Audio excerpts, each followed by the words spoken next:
They're cute, they're fluffy, they're loyal, and they're playful. Our beloved canine companions have become increasingly common sightings at truck stops. Besides being cute and lovely, they help reduce stress and provide comfort for drivers away from home. They're also great encouragement for going out for walks and getting exercise in a job that's incredibly stationary.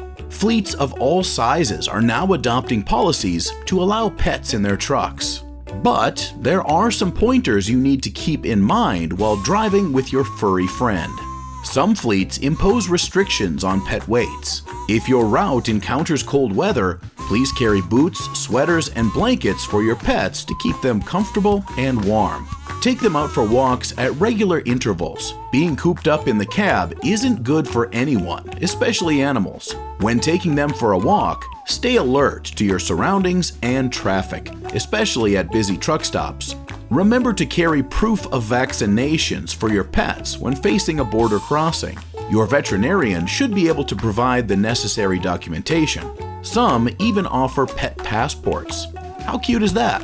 With these in mind, you're ready to have your four-legged friend accompany you on your journey. Motor on safely.